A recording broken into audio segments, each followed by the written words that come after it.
Hello everyone, in this video we will go over how to solve a linear regression problem using Python. Okay, so first let's open Colab. Then I'm gonna upload the file that I'm gonna use with the data. I'm gonna explain later the variables and the context of the problem. Okay, so here we have completed the uploading the file. So let me show you some of the libraries that we're going to use here. So you already know pandas, it's for data manipulation. Seaborn and Matplotlib, both of them are for visualization. And the library that is new for us here is stat models. Stat models, there are different modules and different ways even to create linear regression models. So I'm just going to use one in this video, which is I'm going to use the formula. And the alias is SMF. That's the alias that I'm using. Again, remember that you can change this, but SMF, it's for stat models formula. All right. So what is the problem? The problem here is we're given data about the time it requires to replenish the bottles on the cans in a vending machine. So the dependent variable in this problem, it's the time it takes to replenish the products, the bottles. And we want to analyze two variables. That will be our independent variables, x1 and x2. So the variables are the distance from the warehouse to the vending machine, and the number of bottles needed, number of cans needed to fully replenish the vending machine. Okay, so the questions here, the first one is to explore the variables in this problem. So remember that that's an EDA, an exploratory data analysis, which is mandatory always when you are, if you want to create a predictive model before you start creating the model, you always need an EDA. Then we're going to train the regression model to predict the replenish time. We're going to review the assumptions of the model. Remember the assumptions, the idea is to check whether the residuals are independent, the variance of the residuals is constant, and they follow a normal distribution. So we're going to check those three assumptions. Those three assumptions are not required in every single regression problem. It's just in linear regression models, right? Because if you're using regression trees or random forests, you don't need to check all of them. Maybe some of them, but not all of them. Okay, and at the end, we will make predictions. So we will use our model to predict which is going to be the service time or the replenish time if the number of bottles is 18 and 25, and if the distance is 450 and 420. Okay, so let's get started with our code. So first thing, let's bring our data. Remember the name of the file here. It's problem rlm1.csv. So let's import the data.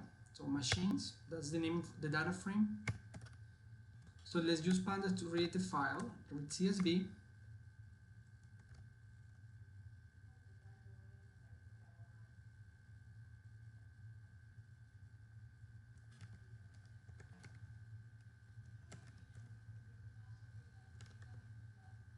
Problem rlm1 CSV, and let's visualize to see if it's working correctly. So we're getting the data frame, but you gotta notice that there's something weird about this data frame, because if you notice it says time, which is the y variable, bottles, and distance. But we have some symbols that is only one column, so we need to change something because it's not like comma separated. We have semicolons here, so we need to remove them. So I need to help my method, my readCSV. So I'm gonna add a new parameter. So it's to specify that the separator is not commas, semicolon. Once we do this, so we fix the data frame. So now it has three columns, and that's what we needed, right? Okay, so once we have our data, again, this time is the replenish time. That's the y variable, dependent variable, and this is x1 and x2, bottles, number of bottles, and the distance. So we need to always visualize our data, explore, perform some analysis. So one quick way to see our variables is to use a pair plot. So it's gonna show us all possible scatter plots. So let's wait a little bit. So this is the pair plots. So how the interpretation of this pair plot? It's like a matrix of plots, of multiple scattered plots. So our variable of interest here is the time. This is the dependent variable, time. So the way it works is like in the diagonal, you have the histogram for each variable. So this is time with time. This is just the histogram of time. This is the histogram of bottles, and this is the histogram of distance, right? That's in the diagonal. And now in the other part of these pair plots, you have the scatter plots. So what is, for example, this one? The second plot here in the first row. So in the y-axis we have time, right? The replenished time, and in the x-axis in the column, so you have to scroll down and you see bottles. So bottles is in the x-axis and time is in the y-axis. So you see that it's a strong linear relationship between the two variables. Now we check time with the second variable with distance. There is some sort of relationship here. It's not as strong as in the previous plot, but you can see that, for example, the maximum values are increasing a little bit. Even the minimum values may be increasing, but you have more dispersion here. The pattern is less clear. Now I need to clarify something. This is a numerical example, you know, it's not real data. So it's normal to see, especially you're using data from textbooks, you will see some strong linear relationships. But in real life, it's not like that always. So you won't see, you know, these easy patterns, because in this one it's like a clear pattern, right? But that's not the case always. Okay, so in general, it's not just about looking y with the other variables. You also want to check the relation between x1 and x2, x1 and x3, x2 and x4. You want to see the multiple plots for the even for independent variables. Why? Because in general you want your y variable, the dependent variable, to have a strong relationship with the other variables. But in the case of the independent variables, x1, x2, up to xk, you don't want them to be related among them. You want them to be totally independent. So it's not good to have a strong relationship between x1 and x2, x1 and x3. That's not desired. Because the name is they are independent variables, right? So they have to be independent. And if they are strongly correlated, that means that you have redundancy in your data, and you will need to remove some of them. We call that problem collinearity or multicollinearity. In the case of linear regression, it's a really a problematic thing. If your data has a strong collinearity, even you might get an error when you're trying to find the betas of your linear regression model. That won't be the case here. Okay, so another way to analyze your variables and to explore them is to use a correlation. So let's take our data frame machines dot core. That's the method to compute the correlation. So you get a matrix with the correlation between among the different variables. So you see that time is strongly correlated with bottles. We already knew that based on the previous scatter plot. With the distance, it's close to 0.5, but with this one, it's close to 1. Almost a perfect time, right?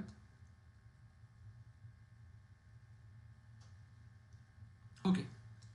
So once you finish your EDA, so from the EDA, what we can see is like for sure bottles is going to be a significant variable.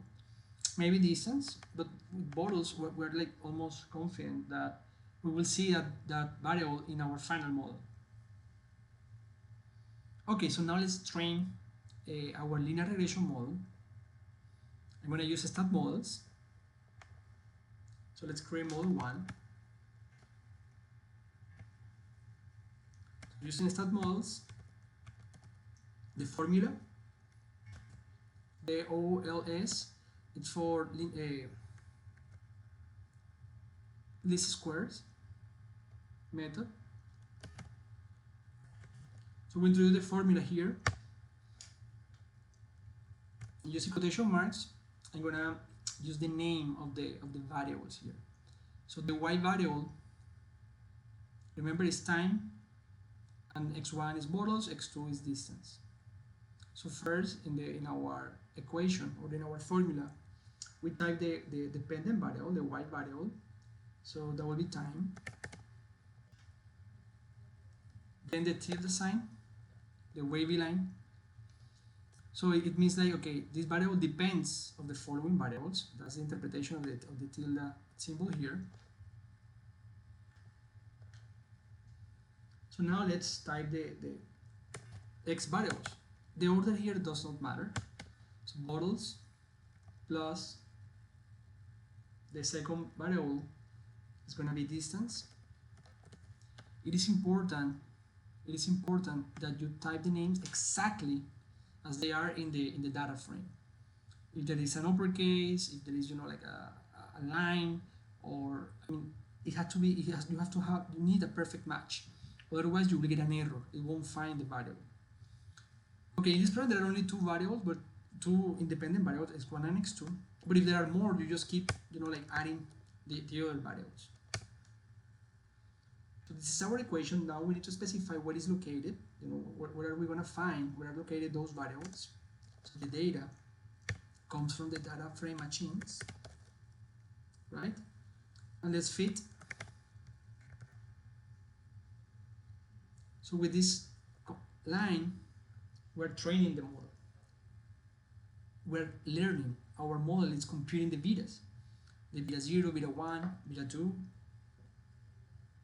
So to see the results, we need to print the model 1 summary. And now we get a table. Okay, so let's try to understand like the structure of the table. It has like 3 parts, you can see.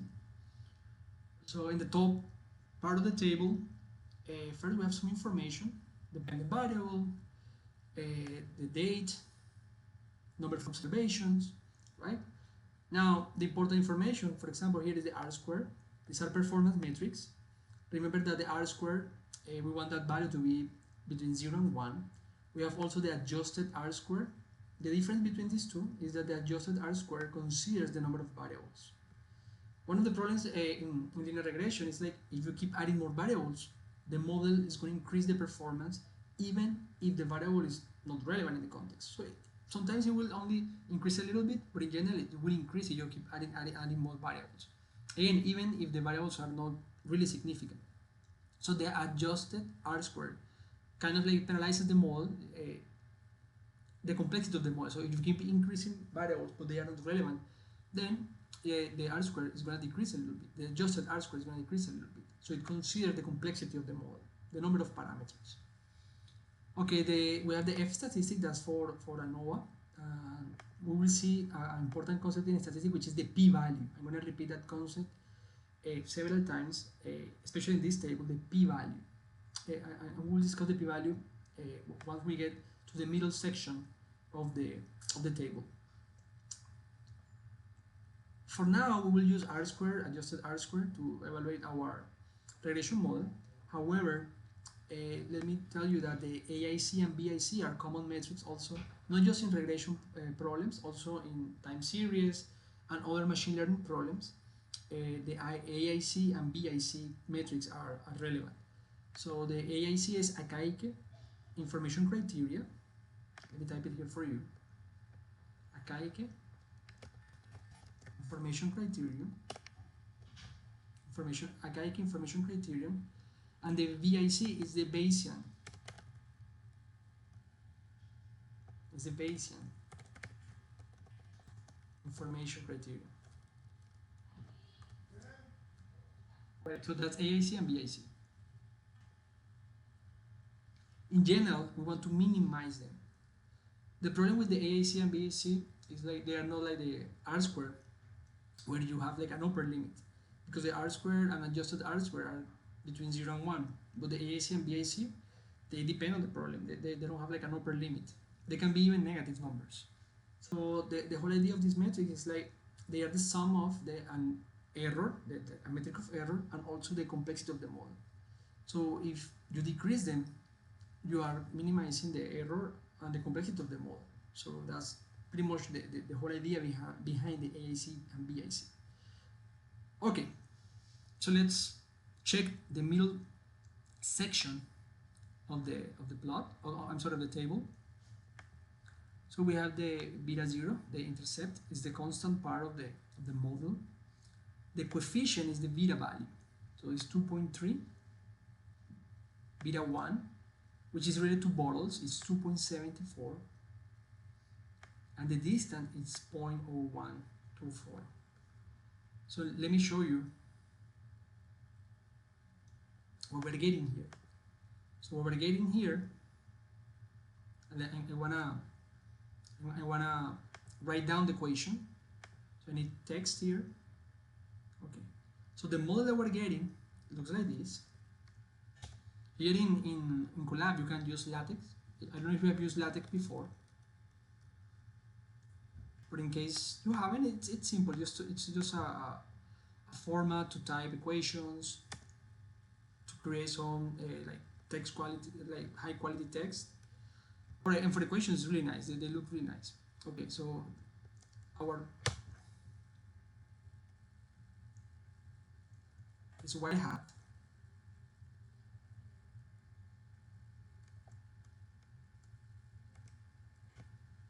So our y variable is going to be beta 0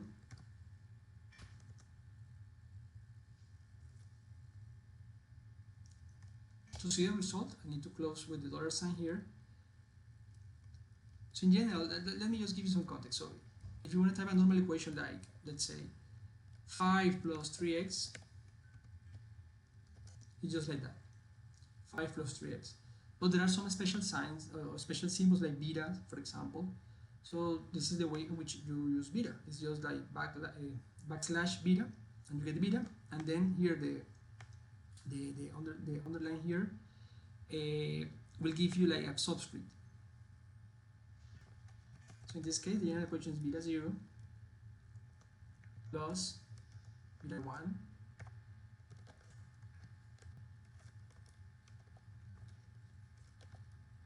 x1.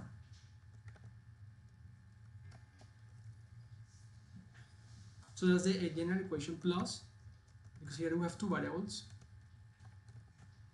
The second variable is beta x2.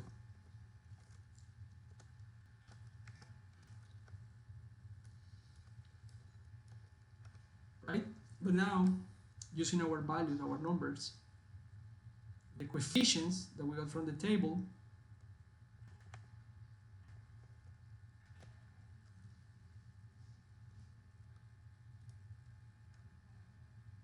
that will be y equal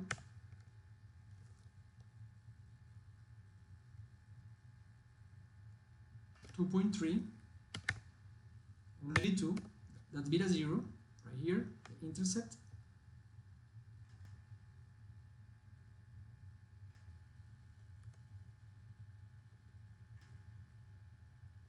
plus beta 2, that's 2.7404 x1 plus the 0.0124 x2, right? So this is our linear regression model right now. We haven't checked the performance, we haven't checked the assumptions yet, but I want to show you like what we're getting here. So once you train the model, this is what you get. You get a linear equation, right, to predict y. Okay, so how can you use this model? So imagine that this is the final model. Again, we need to check the performance and check the significant variables. So it's just, for example, you wanna okay, I wanna see like what is the expected, what is the average replenish time if you have 10 bottles. You have to replenish 10 bottles, and the distance x2 is 250. So to get the prediction, is just you need to plug in the value of x1 equal to 10 here, right? right? So it's going to be like 2.3092 plus 2.7404 times 10 plus 0.0124 times 250. So that's how it works. That's how it works. The linear regression model is simple. You just need to plug in the x values into your equation, and you will get an expected value, right? That's how it works. So I want to show you the how to use the model, just to give you more perspective. Okay. So now, before we can use the model, we need to check the performance, and also the assumptions. Okay. So we know the coefficients, and in this table there is a hypothesis testing. What is the hypothesis here? In every single line, in every single row here in the middle, the hypothesis is this beta, for example, for the bottles, the beta of the bottles is equal to 0. That's the null hypothesis, equal to 0. And the alternative hypothesis is that it's different than 0. Now imagine the meaning of a beta equal to 0. If this beta 1 is equal to 0, that means that there is no relationship between x1 and y. That means that this variable, in this case x1, is not a significant variable. It should be removed from the model. That's the interpretation here. So in order to keep the variable, we need to reject that specific beta is equal to 0. If beta is different than 0, that means that there is some relationship between that specific variable and the y variable or dependent variable, which is our variable of interest. So this is what we check here in the table, in the middle part of the table. We want to see whether b1 and beta 1 and beta 2 are significant or not. That means if they are different than 0 or if they are equal to 0. So one easy way to do that, if you don't have like a strong statistical background, is just to check. This is an interval here, that the last two columns here, in the middle, this is an interval, a confidence interval. It's a 95% confidence interval. So the idea here is that the beta, this 2.74, for example, for beta 1, the confidence interval suggests that the beta, that value is between 2.547 and 2.934. That's the confidence interval. With a 95% confidence interval, that estimation, because these are estimations. This is an inference, what we're doing here. So the confidence interval says that with a 95% confidence level, the coefficient of beta 1, it's inside this interval, right? So now, how can we identify whether a coefficient is 0 or not? You need to check whether the 0 value is included here. So you need to check the intervals. If you see a change of sign, for example, the lower limit is negative and the upper limit is positive, that means that that specific beta is equal to 0 because the 0 is included in the interval. That's not our case, because in beta 1 the lower limit is 2.5 and the upper limit 2.9, so 0 is not included here. Same thing here with the distance. We have 0.007 and 0.018. There is no change of sign. We have like a minus and then a positive value in our limits. Therefore, beta 1 and beta 2, they are different than 0. They are not equal to 0. So that means that they are significant. We can keep them in our model. That's the whole interpretation of that. So this is one way to do it, using the confidence interval. Now, what most people do is people will use the p-value, and this is the p-value. So in statistics, we use p-value in hypothesis testing to check if we should reject or not a null hypothesis. Remember that the null hypothesis here for each row is that the beta of the row is equal to 0, right? We want to reject that actually, if we want to keep the beta in our model. So to compare the p-value, we use alpha. Alpha in general, it's 0.05 or 5%. When you use an alpha of 5% or 0.05, you claim that you're using a confidence level of 95%. So what we do is that we compare the p-value with alpha, with the 0.05. So if the p-value it's lower than alpha, then we reject the null hypothesis. If the p-value again is lower than alpha, so for example here, please notice that these p-values, all of them are lower, are less than 0.05, all of them, they are lower, they are less than 0.05. Therefore, we reject for in every single row the null hypothesis that that specific beta is equal to 0. That means that the variables are significant. This is an alternative way. We have two ways here. You can use the interval, the confidence interval, or the p-values. I highly encourage you to use p-values because the p-value concept can be used in other hypothesis testing. Alright, so when a variable is not removed from our analysis, let's say that the p-value here is equal to 0.15, 0.2, 0.5, 0.6. If the p-value is greater than 0.05, greater than alpha in general, then you cannot reject the null hypothesis. So beta is equal to 0. Again, that's not the case in this specific problem. But let's say that bottles, let's just to have an alternative scenario here, that bottles, that variable or that coefficient has a p-value of 0.75. So it's greater than alpha, greater than 0.05, and you need to remove bottles from the model. If you want to do that, again, that's not our case, but in case you want to do that, you just need to go back to your formula, rerun this, and then bottles will be removed. Right? You can remove one variable, two variables, depending on the case. Again, we will keep it because it's significant. I just wanted to show you how to get rid of a specific variable if it's required. Let's rerun the table. Oh, I added the x variable in the wrong side. It's here. That's why I'm getting that error. Okay. So now we know that our variables are significant, right? Because the 0 is not included in the confidence intervals, right? And the p-value is less than 0.05, less than alpha. So we reject the null hypothesis for in every single row that beta is equal to 0. In addition, we see that the R-squared is high, 0.98, it's close to 1. Now you have to be cautious. Here we are not using cross-validation. It is important, and let me just say something brief about cross-validation. When we are testing a model, when we are evaluating a model, it is important to check the performance using new data. New data means, like, for example, here I provide a table with 24 observations. We're using these 24 observations to measure the performance of the model, and that's not good. In general, what you want to do is, okay, use some portion of this data to train the model to find the betas, and then you want to use some new observations, different observations, to evaluate the performance of the model.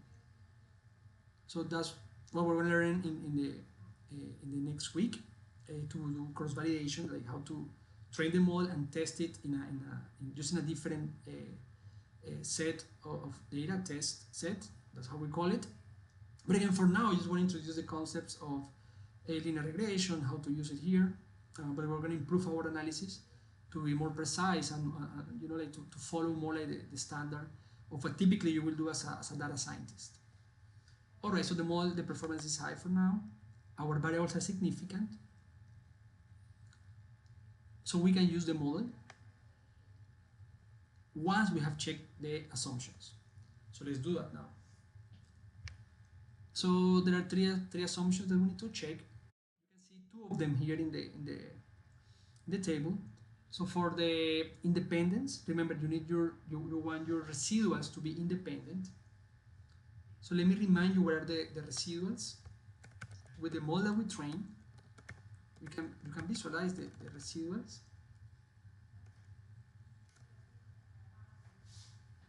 These are the residuals. Now, how do you get these values? It's 1.53. How to get that value? So remember, you have machines, the real data frame, and in the real data frame you have time. That's the y variable, right? The 9.95, 24.45, 31.75. That's the dependent variable. And now with the model, with model 1, I can also predict, and I can get, this is y hat. So for the first observation in our data, the y hat, or the expected replenish time, it's 8.41. For the second value, it's 25.6, and these are the predicted values of our model, using our model. So how do you get those values if you want to get them? So pretty much the idea is like, okay, from the linear table, if you take the linear regression model, and for example, for the first observation, you plug in x1 equal to 2, so you use x1, you plug in this value, and x2 equal to 50, you will get the y hat. And you compare that y hat with the real value, with y, and that's how you get the residuals.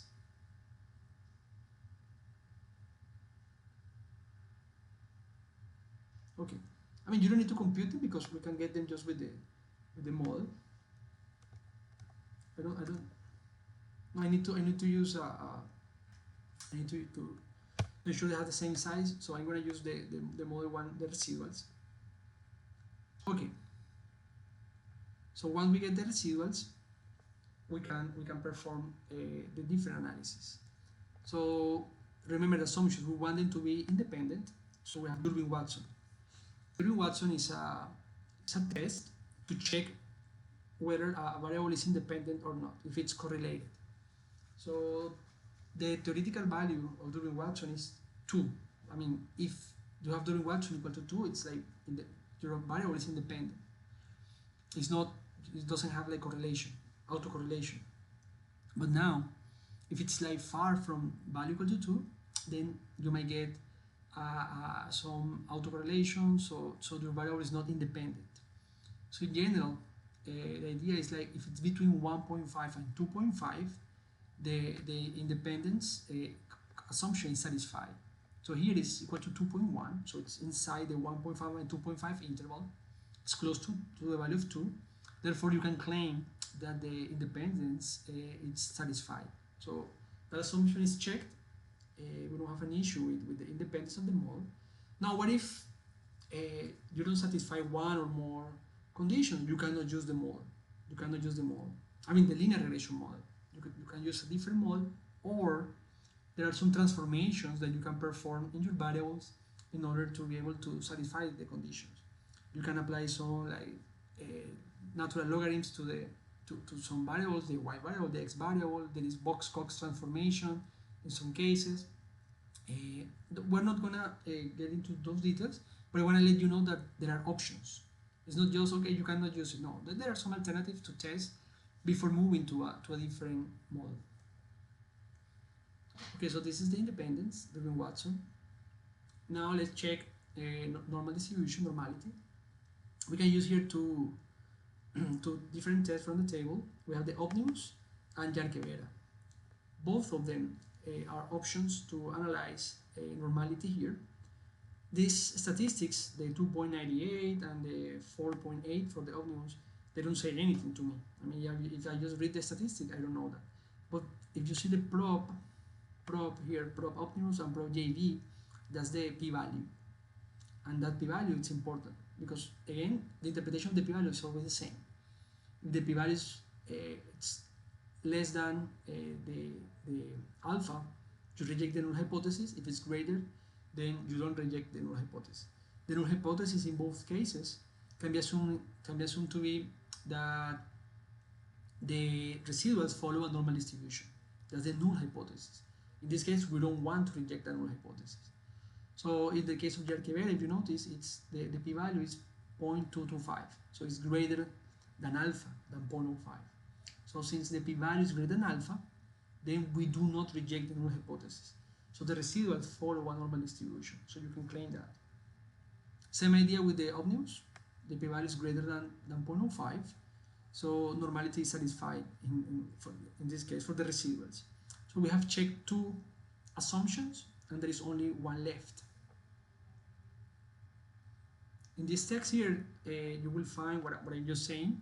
So it's for your reference here. You will see like what is the hypothesis, how to conclude, to check if p-value is greater than alpha. So what I'm saying here, you will find it in this notebook. because maybe it's, you know, a lot of information, especially if you haven't reviewed statistics in a long time. Okay, so for the last part, let's use for the last test. Unfortunately, it's not in our table. We need to add some code to get the analysis of the variance of our residuals. So let's do that. SMS, that's from stat models. The name of the test is Bruch pattern. The AI is suggesting everything here. That's fine, you can use it. Okay, so model 1. So we take the residuals, we want to evaluate the residuals with the x variables to check if there is some, if the variance is constant or not. Again, the two parameters here are the residuals and the x variables. So pretty much it checks whether the residuals increase the dispersion when it's compared to using the different variables. Here we get different values. We get 4 values. So the first one is a statistic, the second one is a p-value, the third one is a statistic, and the fourth one is a p-value. So it's a mess. I can just tell you, okay, this is the p-value of the test, and you check whether it's greater than alpha or not. The null hypothesis is that the variance is constant for the residuals, because we're testing residuals here. And since the p-value is greater than 0.05, so it is constant. We don't reject the null hypothesis with a confidence level of 95%. Let me improve a little bit the output here, just to give you more information.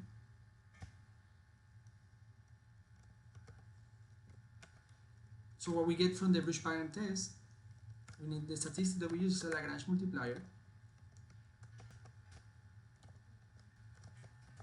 Again, in this case, it's not in the scope of the course to discuss like every single hypothesis testing, the statistic, how to find it. That's not the idea, but at least I want to let you know like how to analyze any hypothesis testing that you're doing. You can compare just the p-value, because the p-value is a general concept. You can just do any statistical test that you are performing. So it's a good idea to know how to perform interpretations with the p-values. Okay, so the first one is a statistic, the second one is the p-value for that statistic.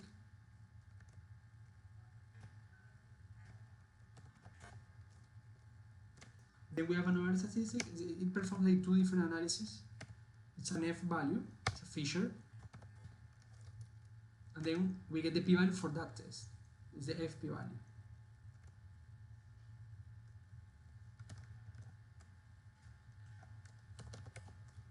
So these are just labels, no more than that.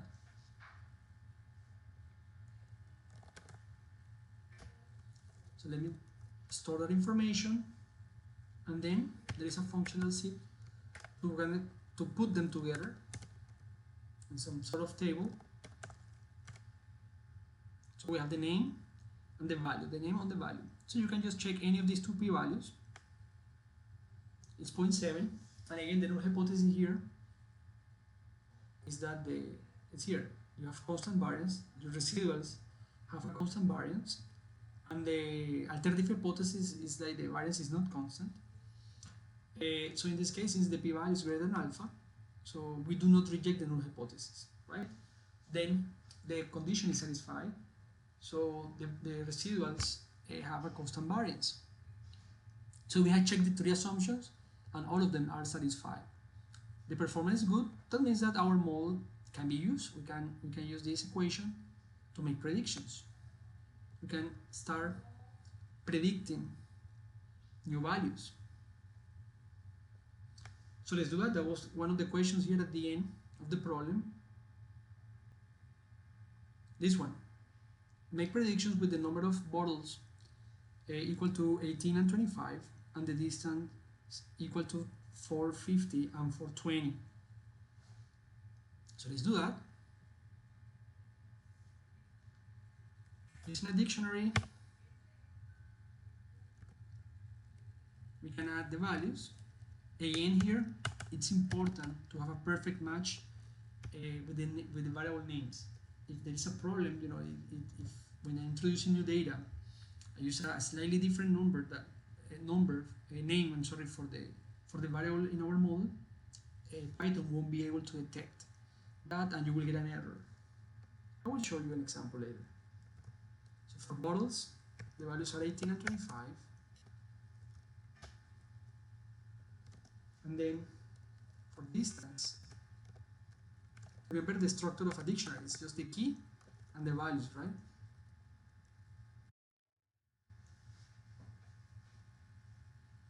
And for distance, we get the values are 450 and 420.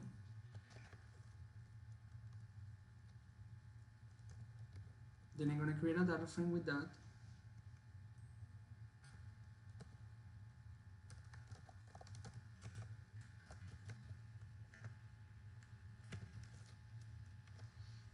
I'm using a data frame because just to visualize the data. So in that new data frame, I'm going to add an additional column, which I'm going to call y hat. It's going to show the predictions. So to predict is just the name of the model 1 in our case. The method is predict. And you need to input the data, the new data. So we call it new D. It's the new data, right? It's going to use this information here to make the predictions. So let's visualize the data frame with the predictions. And this is what we get. So if the number of bottles that you want to replenish from the vending machine is 18 and the distance is 450, then the expected time is 57.23. Same idea for the second observation. If bottles 25 and the distance is 420, then the expected replenish time is 76.04. Please notice, and this is important, when you're using a linear regression model, the prediction here is an expected value. It's an average value. What is the meaning of that? So let's say, because you want to make a prediction, okay, if I need to replenish 18 bottles and the distance is 420, this value here, it doesn't mean that, okay, you always, the replenish time is going to be always 57.23. That's not the interpretation of that. That's not.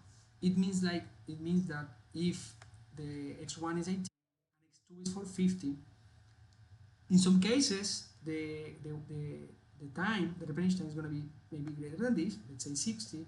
In other cases it's going to be like 58, in others 55, in others 56, in others 57, but on average it's expected to be 57.23. So this is not this prediction is not for an exact point, for one observation. It's the average. It's what you expect for many observations if they have an x1 and x2 equal to these values.